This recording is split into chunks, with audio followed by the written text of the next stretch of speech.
안녕하세요. 프로그래밍 하는 남자 로밍맨입니다.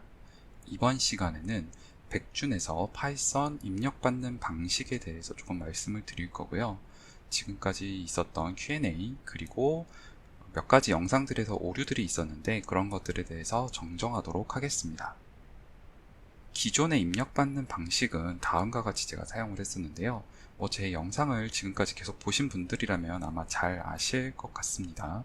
그래서 인풋을 받고 그걸 이제 인티저로 이렇게 변환을 한다거나, 아니면 인풋을 받고 그것을 스플릿해서 값 두 개 뭐 이렇게 넣거나, 아니면 배열에 넣거나, 이런 방식을 제가 주로 사용을 했었죠. 이런 코드들을 지금까지는 이렇게 문제를 풀어왔고요.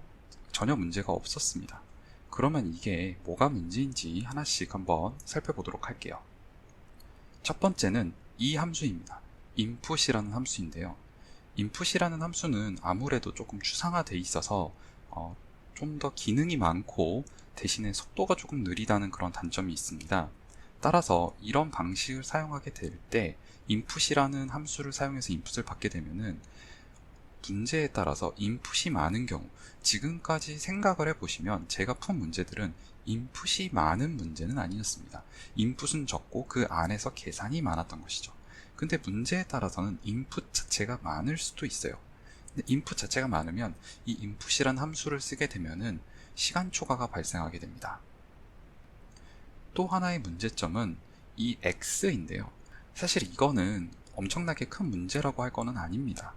다만 문제 지문에서 사용되는 그러한 그 문자를 보통 여기서 이제 많이 사용을 하기 마련인데, 여기 x라고 쓰게 되면은 여기 x와 헷갈릴 수가 있다는 거죠.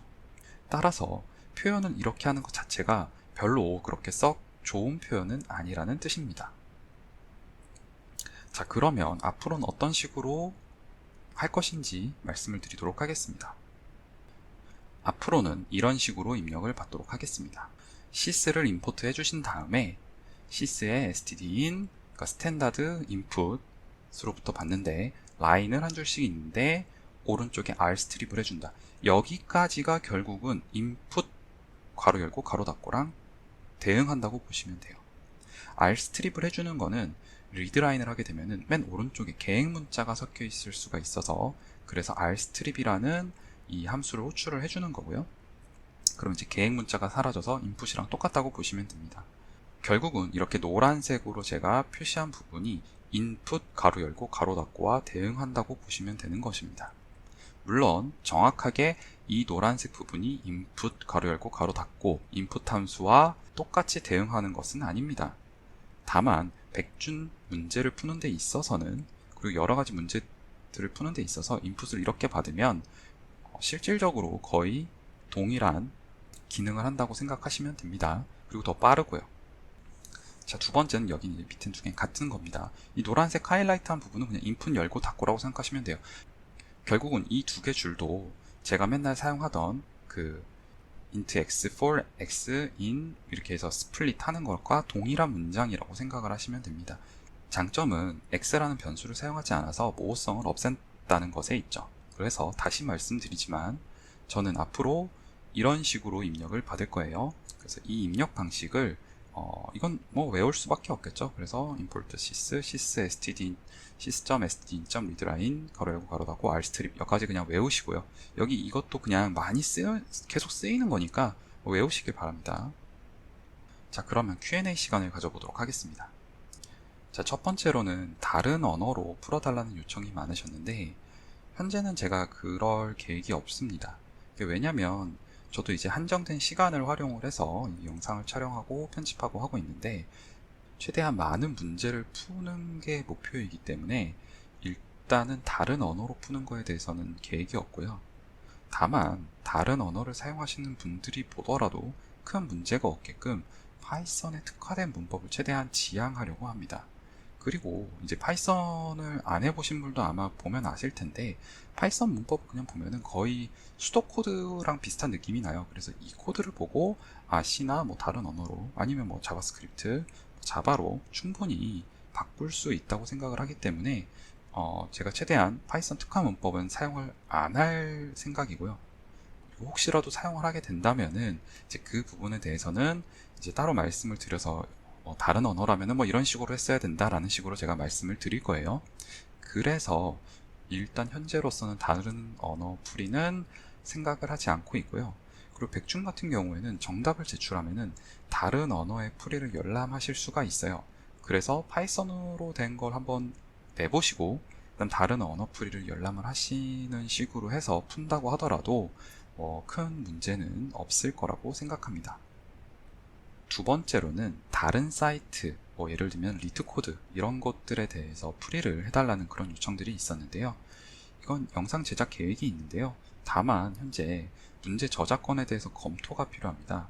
따라서 이걸 검토해 본 다음에 가능하다면 이거를 찍어 올릴 계획이 있습니다. 세 번째로는 이제 영상마다, 그러니까 문제마다죠. 이제 난이도를 표시해 달라는 그런 요청이 있었는데요. 이게 고민을 많이 해봤는데 저는 이제 이 영상의 목적은 이거를 보고 그 시청자로 하여금 학습이 되는 거를 원한단 말이에요. 학습이 되기를. 근데 이거를 영상의 난이도를 표시하게 되면은 선입견을 갖게 될 것 같아요. 그래서 선입견을 가진 상태에서 이 문제는 어려울 거야. 아니면 이 문제는 너무 쉬울 거야 라고 해서 쉬운 문제면은 쉬운 방식으로 생각하고 어려운 문제면 어려운 방식으로 생각을 할 수가 있잖아요. 실제로 코딩 테스트에서는 물론 난이도가 표시되는 경우도 있지만 표시되지 않는 경우도 있단 말이죠. 그렇기 때문에 별로 좋은 방법이 아니라고 생각을 합니다. 따라서 표시하지 않을 생각이고요. 다만 이제 제가 재생 목록을 만들어 놨어요. 난이도에 대해 상중하로 이제 그거의 분류를 제가 해놨는데 그걸 보시고 이게 어떤 난이도인가 이렇게 보실 수 있고요. 또는 솔브드 AC라는 사이트가 있는데 여기가 이제 재생 목록은 제가 제 주관적으로 난이도를 표시했다고 보시면 되고요. 이 솔브드 AC 같은 경우에는 정말 많은 사람들이 어떤 문제에 대해서 난이도를 갖다가 서로 이제 표시를 해 놓은 거거든요. 이게 더 객관적일 수가 있겠죠. 따라서 저의 기준을 보고 싶으면은 재생 목록을 한번 보시고요. 그리고 일반적으로 보통 사람들이 이 문제의 난이도를 어떻게 생각하는지를 보고 싶으신 분들이라면 솔브드 AC에 접속하셔서 그 문제의 난이도를 검색하시면은 좋을 것 같습니다. 이번에는 제가 지금까지 올렸던 영상들에 오류들이 좀 있었어요. 그래서 그런 것들을 좀 정정하려고 합니다. 첫 번째는 카카오 코딩 테스트 7번 문제, 블럭 이동하기 문제인데요. 자, 이 문제는 제가 풀이를 BFS 방식으로 풀었는데 불필요하게 RST 값을 제가 저장해 나가는 그런 코드가 있었습니다. RST 값을 저장을 했다가 다시 n-1,n-1에서 값을 뽑아서 리턴을 했는데 그렇게 할 필요 없이, 그러니까 이걸 하게 되면은 이 테이블 0,0부터 n-1,n-1까지를 RST 테이블을 모두 다 채웠는데 그렇게 할 필요가 없다는 거죠. n-1, 값만 필요하니까요. 이 문제의 정답에서는. 따라서 RST 값을 불필요하게 저장할 필요가 없었습니다. 제가 말씀드리는 거는 여기 이 리절트 값 여기를 말하는 겁니다. 그래서 여기 이렇게 저장을 할 필요가 없고 이걸 지금 초기 값을 다 인피니티로 세팅을 해놓고 이제 처음 시작 지점에 세팅을 또 해놓고 00, 그러니까 처음에는 이제 0,0, 0,1에 일단 위치가 되어 있으니까 이렇게 세팅을 해놨잖아요. 그 다음에 이걸 갖다가 보시면 결과값을 갖다가 그 위치에 대해서 계속 업데이트를 해주면서 이거 값을 갖다가 계속 업데이트를 시켜 나가고, 그리고 지금 보시면은 이제 마지막에 결과값을 리절트에 n-1, n-1의 위치에 있는 값을 리턴을 해주는데 사실 이럴 필요가 없다는 거죠. n-1, n-1이 여기가 n-1, n-1이 언제든지 된다면 그 순간 바로 리턴을 해주면 되기 때문에 불필요하게 RST 값을 계속 이런 식으로 업데이트할 필요가 없었다는 겁니다. 제보해주신 세연남님께 감사드립니다. 두 번째는 백준 1181번 문제인데요. n은 글자의 최대 크기를 나타낸 것이기 때문에 2만1이 아니라 51이어야 됩니다. 근데 제가 2만1이라고 썼어요. 근데 이게 왜 됐냐면은 51보다 크니까 이게 그냥 동작을 한 거예요. 그러니까 지금 이 문제들은, 지금 풀이는 다 맞았기 때문에 결과적으로 말씀을 드리면은 오류는 아닙니다. 왜냐면 결과적으로 원하는 시간 내에 원하는 리소스에서 원하는 동작을 실행을 해서 결과값을 다 패스를 했잖아요. 그러니까 맞은 거예요. 오류는 아니에요. 하지만 충분히 오해를 일으킬 수 있는 그러한 사항이기 때문에 말씀을 드리는 거고요. 이거 같은 경우도 2만 1이 아니라 51이어야 되는데 이게 무슨 말씀을 드리는 거냐면은, 자, 문제가 혹시 기억나지 않으실까봐 간단하게 동영상 보면서 다시 한번 말씀을 드리면, 일단은 단어를 갖다가 n개가 들어오면 길이가 짧은 것부터 길이가 같다는 사전순으로 이렇게 했는데, 결국 길이에 따라서 제가 테이블을 만들어 놓고 각 길이에 따라서 넣어 놓겠다는 거예요.